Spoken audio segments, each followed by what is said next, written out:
Hello mes amis, c'est José Lovit et aujourd'hui je vais vous parler de comment être plus efficace. Ça veut dire en faisant certaines décisions. Et toutes ces décisions sont un reflet de nos actions. C'est clair, ces actions, ça façonne notre avenir. Et il faut vraiment s'améliorer tout le temps parce que c'est important. Parce que ça va nous gagner certaines responsabilités, ça va nous faire avancer plus dans notre vie. Et on va avoir quelques conseils pour améliorer la prise de décision. Alors, pour développer cette prise de décision, par exemple, et être plus efficace, ça peut être toujours un défi. Et ça veut dire personnellement et aussi dans l'entreprise.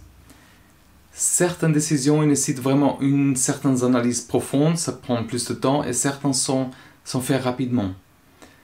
Vous pouvez choisir de mettre en œuvre, par exemple, un processus, de créer, par exemple, un document formel.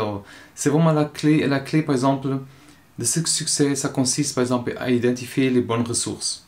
Comme toujours, il faut identifier toutes ces ressources et à définir les bons critères. Et à contrôler après aussi cette efficacité de ces décisions que vous faites. Vous trouverez, par exemple, une manière d'améliorer votre processus de décision dans tout ça.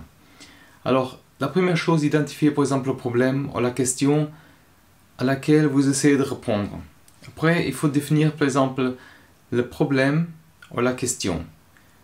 Sinon, notre processus va dérailler par exemple ou il ne va pas être efficace.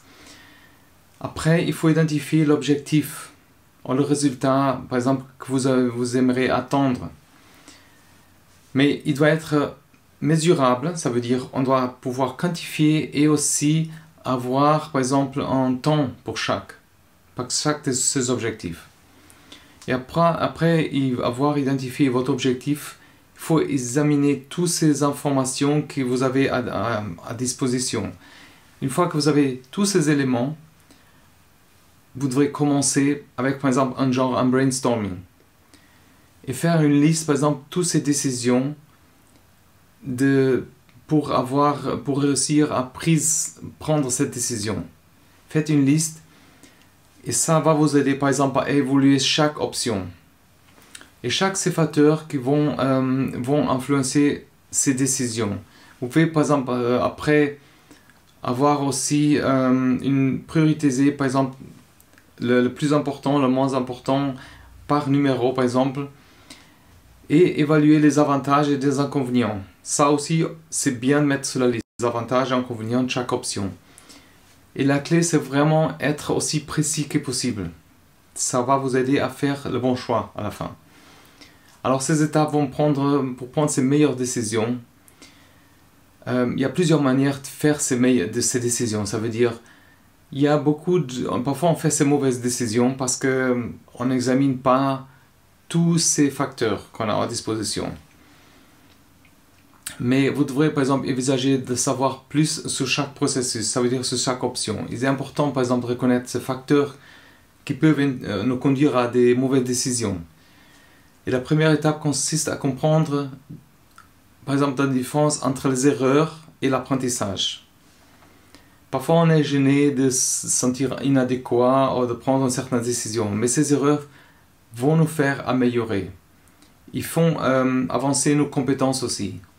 Et être plus confiant aussi dans l'avenir. Pour éviter, par exemple, de prendre ces décisions, ce genre d'erreurs, après, il faut apprendre à les reconnaître à l'avance si possible, à passer à autre chose. Ça veut dire, apprendre ces erreurs, c'est vraiment un processus vraiment positif. Car ça permet de prendre ces décisions qui sont plus claires et plus sûres. Et vous vous demandez comment est-ce qu'on va prendre ces décisions, une meilleure décision. Il faut limiter par exemple les options qu'on a. C'est contre-intuitif, mais il faut limiter ces options. C'est une façon d'améliorer notre capacité de prise de décision. Par exemple, si on est confronté à beaucoup de choix, une multitude de choix, parfois on se sent débordé. Alors si on fixe par exemple des délais, par exemple pour faire certaines choses, à prendre une certaine décision, ça va nous prendre beaucoup de temps à chaque option par exemple. Si de la même manière, si on limite le nombre de choix qui s'offrent à nous, par exemple ça évite d'éviter cette perte de temps. Dans tout ça, il faut par exemple écouter aussi notre intuition. Notre intuition, c'est que c'est une ressource très importante, parfois qu'on ignore. Ça nous aide à prendre cette décision et éviter parfois même les pièges. Vous avez sûrement eu ce sentiment beaucoup de fois, mais vous n'avez pas, par exemple, agi parce que vous avez peur. C'est pas un truc concret. C'est bizarre cette pensée qui surgit, par exemple, cette intuition. Mais c'est une façon que notre inconscient, notre subconscient communique avec notre esprit conscient. Ce sentiment, c'est vraiment un élément d'information. C'est réel. Ça fait pas partie de notre esprit conscient. C'est ça qui parfois ça fait peur, mais il faut l'écouter. Et nourrissez ce sentiment parfois. Vous deviendrez par exemple plus apte à prendre certaines décisions. Parce que notre corps est un miroir de nos sentiments internes. Notre langage corporel, par exemple, et notre esprit, ça reflète nos émotions. Alors, parfois, on interprète ces messages internes. Et parfois, ça nous ouvre, par exemple, une perspective. Ça ouvre même à une autre personne. Si on ignore, par exemple, cette intuition, nous pouvons choisir de faire des choses qui vont nous causer plus de stress, plus que nécessaire en tout cas. Pour être plus efficace, apprenez à vraiment écouter cette intuition. Si vous sentez que votre intuition vous guide vers une certaine décision, il faut remercier ce sentiment, cette subconscience. C'est une entité, c'est une deuxième entité, on a deux entités en plus, mais remercier et remercier aussi, écoutez votre signaux de votre corps par exemple. Vous pouvez même écouter votre intuition lorsque vous faites. Vous êtes par exemple en train de se réveiller, même en train de rêver parfois, en voulant de votre voiture, mais ça nous arrive. Elle peut même nous parler sous la forme de sensations physiques parfois. Par exemple, comme sécheresse dans la bouche, cette chair de poule par exemple, la malaise dans notre estomac par exemple. Essayez d'être conscient de ces sentiments, de ces émotions. Et être conscient aussi quand on écoute ces intuitions. L'intuition peut nous guider, par exemple, même si c'est difficile de prédire l'avenir, mais il ne faut pas avoir changé de perspective dans tout ça. Parce que changer, par exemple, notre point de vue, ça nous aide à devenir parfois plus clair et plus efficace. Essayez de lire les points de vue différents, de voir ça. Il y a de nombreuses sources, par exemple, pour apprendre ces nouvelles perspectives par exemple, mais il est utile de lire ces différents types, par exemple, d'informations qui nous parviennent et écouter, voir ces différents points de vue. Vous serez plus ouvert, par exemple, à des nouvelles idées, un ensemble différent, ces défis, par exemple.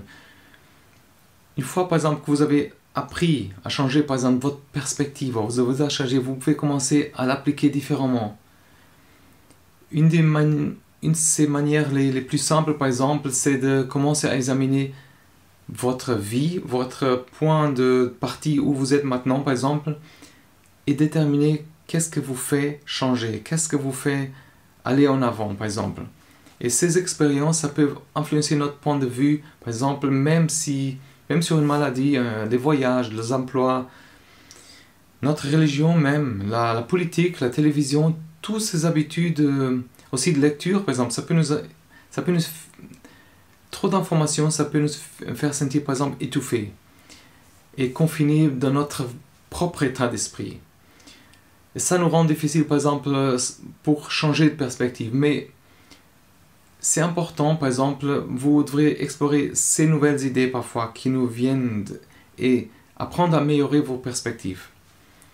Et pour ça, par exemple, essayez de changer, par exemple, si vous essayez de changer de carrière, par exemple, cela peut vous aider à changer votre perspective sur votre vie aussi, ensemble. Il faut se concentrer sur ce qui est possible. Et éviter ce qui n'a pas d'importance, par exemple, des choses qu'on ne peut pas contrôler. Ça vous aide à créer une vie et ça va vous passionner. Cette passion, cette vie va être différent. Alors si vous avez besoin d'aide, essayez de explorer toutes ces ressources qui sont dans la description.